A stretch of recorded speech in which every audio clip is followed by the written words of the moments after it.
오늘은 성탄절입니다. 성탄절을 가장 잘 누리는 방법이 뭘까요? 그런 거 한번 생각해 보셨습니까? 가족들과 함께 외식도 하고 쇼핑도 하고 그렇게 보낼 수도 있겠습니다만, 영적으로 성탄절을 가장 잘 누리고 잘 보낼 수 있는 방법은요, 하나님을 기뻐하며 찬양하는 것입니다.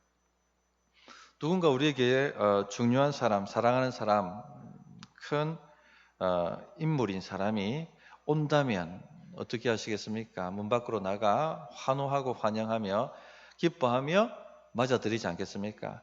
우리 축구 대표팀이 16강 이루고 인천공항에 들어올 때, 입국할 때 많은 인파들이 가서 그들을 환호하고 박수치고 기뻐하며 찬양하며 그렇게 맞아 드렸습니다.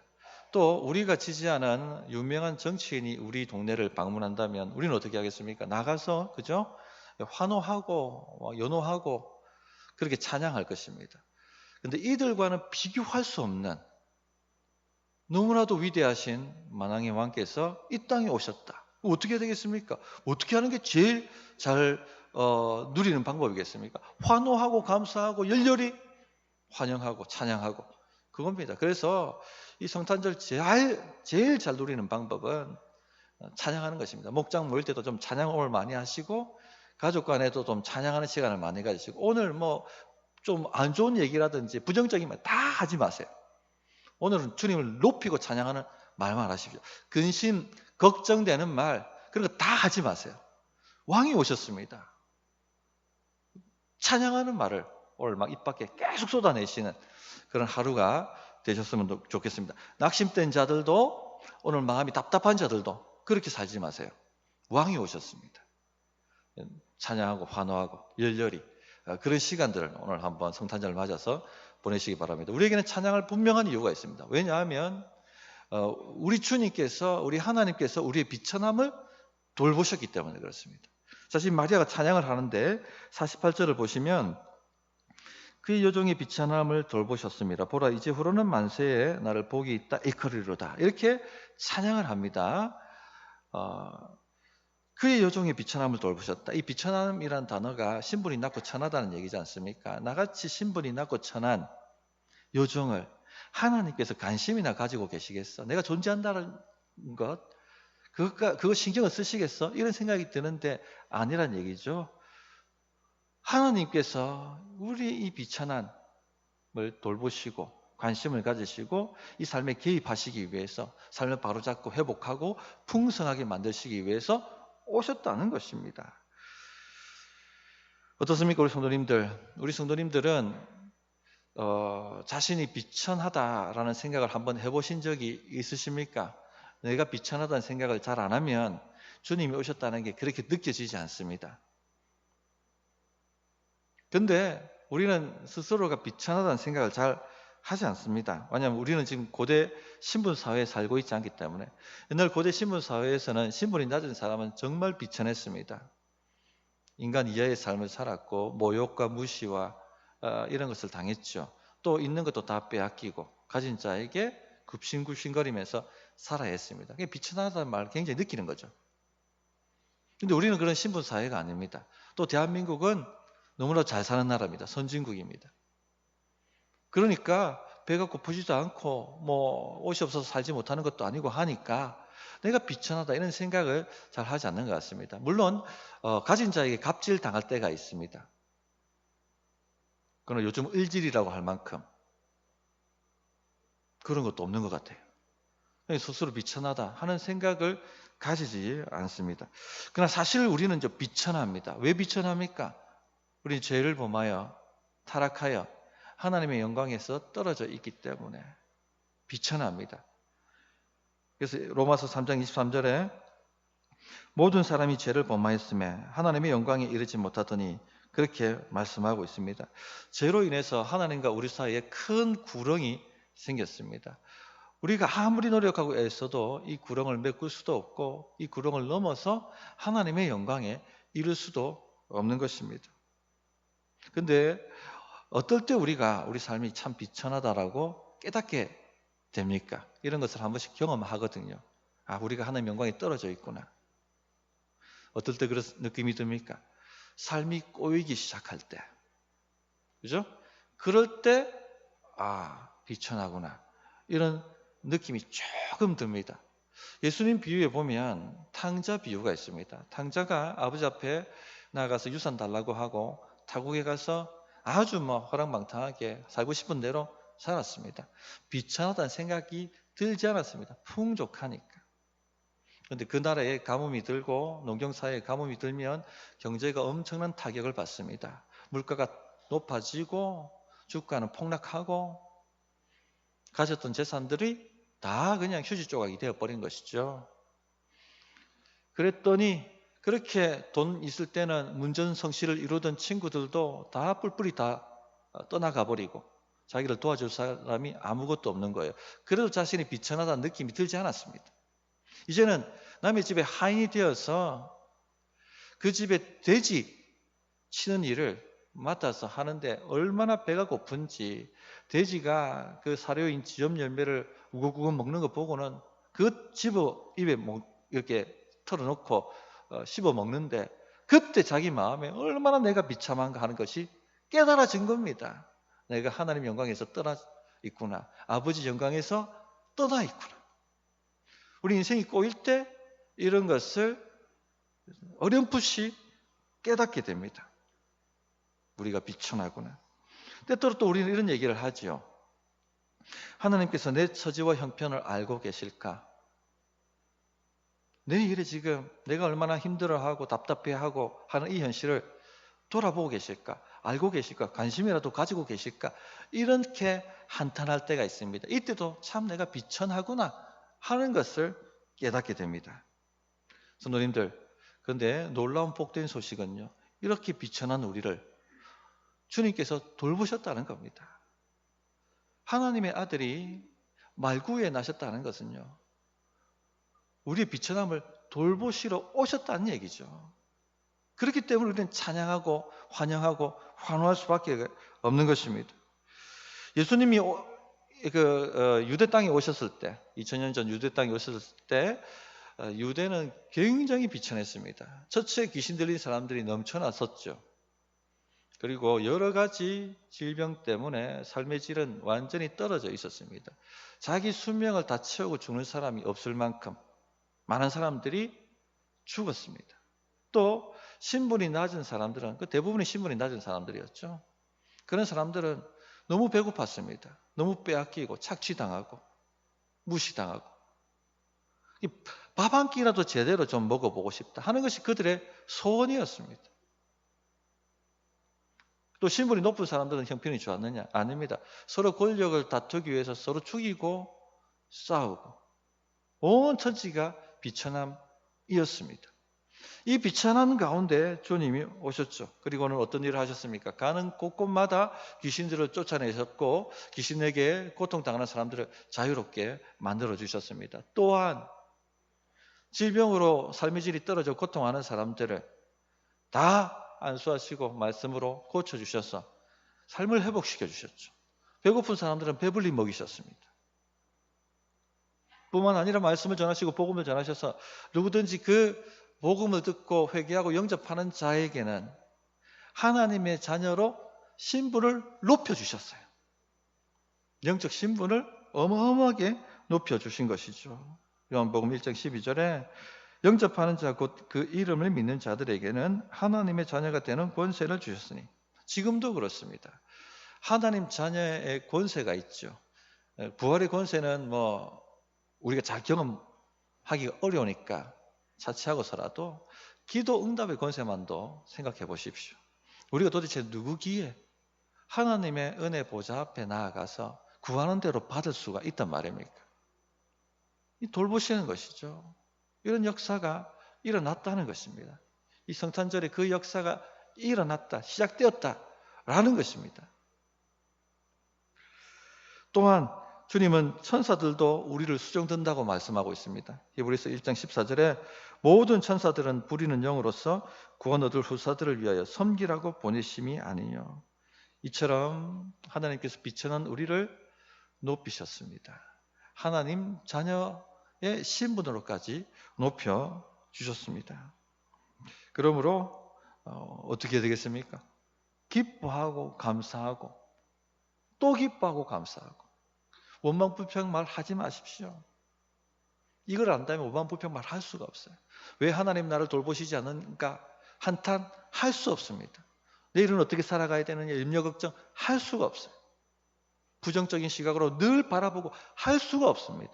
이렇게 비천한 나를 돌보셨다 하는 것을 믿는다면 우리가 해야 될 반응은 뭡니까? 열렬히 환영하고 감사하고 기뻐하고 믿음으로 그렇게 해야 되는 것입니다. 이 성탄절을 맞이해서 지금 힘들고 비천한 상태 가운데 계신 분이 계시다면 삶이 답답하고 꼬이고 어려워서 힘들고 눈물 흘리고 계신 분들이 있다면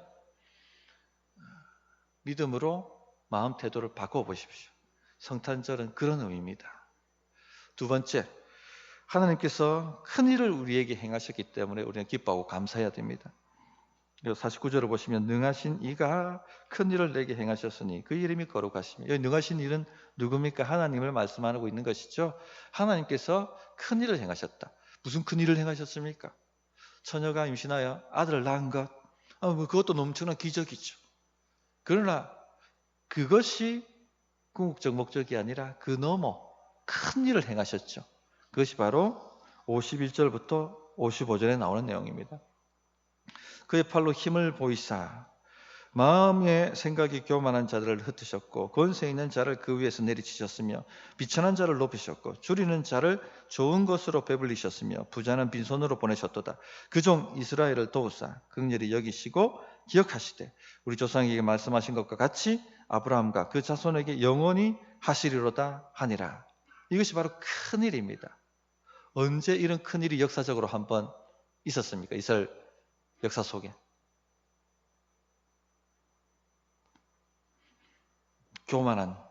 마음이 교만한 권세 있는 자를 내치시고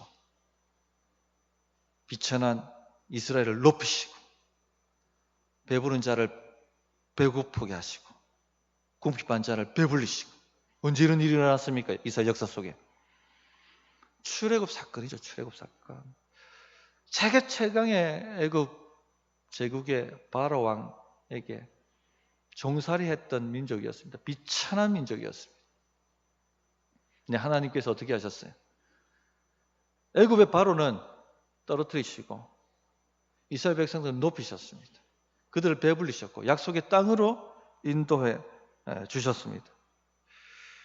이스라엘이 아무리 발버둥 친다고 할지라도 이 비천한 상태를 자기 능력으로는 해결할 수 없었어요. 왜냐하면 상대는 애굽 왕 바로였기 때문에 그렇습니다. 그러나 하나님께서 큰 일을 행하셨죠. 10가지 재앙으로 바로를 완전히 묵사발 만드셨습니다. 뿐만 아니라 홍해를 가르시고 이스라엘 백성들을 통과케 하시고 바로의 모든 정예군들은 그 홍해에 다 침몰되어서 죽도록 멸망하도록 만드셨습니다. 바로는 땅에 떨어졌고 이스라엘 백성들은 하늘로 올라갔죠. 그리고 그들을 배불리시며 약속의 땅으로 인도해 주셨습니다. 이 큰 일이 예수님의 오심으로 우리에게 일어났다는 것입니다. 영적 바로에게 묶여서 늘 비천하게 살던 우리를 높이셨습니다. 영적 바로는 땅에 하늘에서 땅으로 떨어졌죠. 그리고 빼앗기고 착취당하던 우리 인생을 배불리 먹이시며 약속의 땅으로 이렇게 인도하여 들이셨습니다. 그 일이 일어났다는 것입니다. 그러므로 아무리 망가진 인생이라 할지라도 주님을 제대로 만나면요 인생이 바뀌게 되어 있습니다. 내 인생은 왜 이럴까라고 고통하시는 분이 있습니까? 나는 왜 이렇게 살아야 되느냐라고 탄식하는 분들이 혹 계십니까? 주님을 제대로 만나면 인생은 바뀌게 되어 있습니다. 변하게 되어 있습니다. 풍성하게 채워지게 되어 있습니다. 그러므로 하나님을 높이시고 환영하고 즐거워하십시오. 앞에서 우리가 살펴봤던 비천한 상태는요 우리 힘으로는 결국 해결할 수가 없어요. 그러나 여전히 세상은요 자기 힘으로 해결할 수 있다라고 생각하고 있습니다. 몇 가지 자존심을 높이고 자존감을 높여주는 상담 심리학적인 방법과 조언을 통해서 그렇게 할 수 있다고 생각합니다. 물론 효과가 있습니다. 어느 정도 개선도 있습니다. 또 어떤 분들은 가정과 직장에서 어떻게 행복하게 승리하는, 성공하는 삶을 살 것인가, 처세술과 그 방법론에 대한 이야기를 합니다. 그런 것이 도움이 된다고. 물론 도움이 됩니다. 그런 책들이 엄청나게 지금 쏟아져 나오고 그런 세미나도 엄청나게 열리고 있습니다. 이런 방법을 통해서 눈에 띄게 개선이 될 수도 있습니다. 그러나 우리가 죄로 말미암아 타락해 있기 때문에 우리 인생이 그것 가지고는 회복이 될 수가 없어요.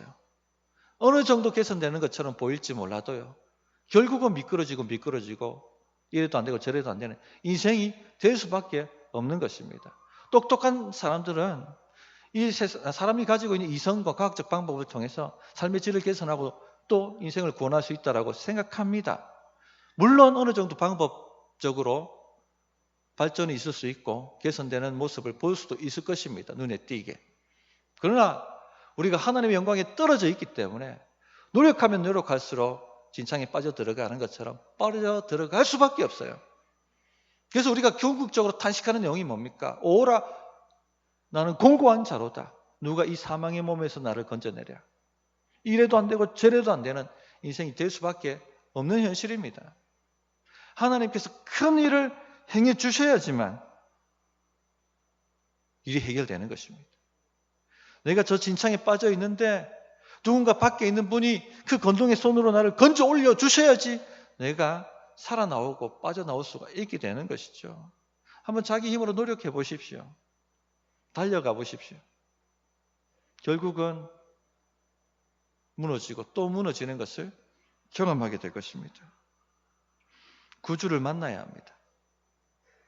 큰 일을 행하시는 하나님을 만나야 합니다. 그런데 놀라운 사실은 우리가 만났다는 겁니다. 그러니까 어떻게 찬양하지 않을 수가 있습니까? 어떻게 불평과 원망의 말을 달고 살 수가 있고 부정적 시각으로 바라보면서 한탄할 수가 있겠습니까? 답답하다고 하나님 나를 돌보시지 않는다고 눈물을 흘릴 수가 있겠습니까? 이미 우리는 큰 일을 행하신 주님을 만난 사람들입니다. 그러므로 주를 높이십시오. 믿음의 말을 선포하시고 찬양하며 즐거워하시며 환호하십시오. 성령이여 나에게 임하소서, 주 예수여 오시옵소서, 그렇게 환영하시기 바랍니다. 놀라운 역사가 일어날 것입니다. 일상의 문제도 마찬가지입니다. 주님은 큰 일을 행하시는 분이에요. 그런데 어떤 분은 그런 얘기합니다. 내가 기도했더니 다 기도한 그만큼 주시더라. 얼마나 주님을 그렇게 바라보면 다 그만큼 주시는 분으로, 작은 일을 행하시는 분으로, 작은 분으로, 마음이 구멍가게 같은 분으로 그렇게 생각하십니까? 또 어떤 분은 그렇게 얘기합니다. 오랫동안 겨우겨우 막 온 몸을 비틀고 기도했더니 겨우 응답을 주시더라. 정말 우리 하나님이 그렇게 째째한 분이십니까? 상상 이상으로 크신 분이에요.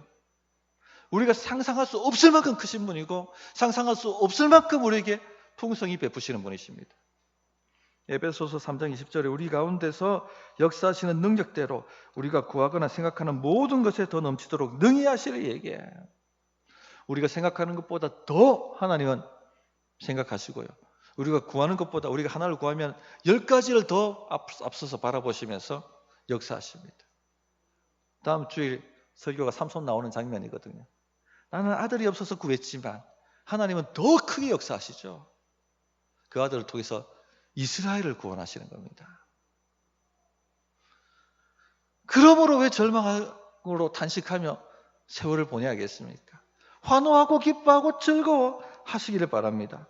요한복음 10장 10절에 도적이 오는 것은 도적질하고 죽이고 멸망시키려는 것뿐이요 내가 온 것은 양으로 생명을 얻게 하고 어떻게 겨우 얻게? 겨우 간당간당하게 아니란 얘기입니다. 생명을 얻게 하되 더 풍성히 얻게 하려 하십니다. 헤아리는 그 헤아림으로 도로 헤아림을 받습니다. 믿음의 눈을 여시고 믿음의 입술을 크게 여시고 말을 바꾸십시오. 환호하고 찬양하고 높이고 감사하고 그렇게 하셔야 됩니다. 그러므로 오늘 성탄절 어떻게 잘 보낼 수 있느냐? 오늘 하루 부정적인 말은 입 밖에도 내지 마세요. 합당한 것이 아닙니다. 왕이 오셨습니다. 답답하다. 아이고 아이고. 그런 말, 왕이 안 오셨으면 그런 말 해도 돼요. 왕이 오셨다면 환호해야 되겠죠. 걱정과 염려하는 말들 다 버려버리십시오. 아이고 아이고 하는 말 다 버려버리십시오. 오늘은 우리 주님이 오심을 믿으시고 환호하고 즐거워하고 찬양하며 그런 하루를 한번 보내보시기를 부탁드립니다. 어떻게 응답해야 될지 1분간 기도합니다.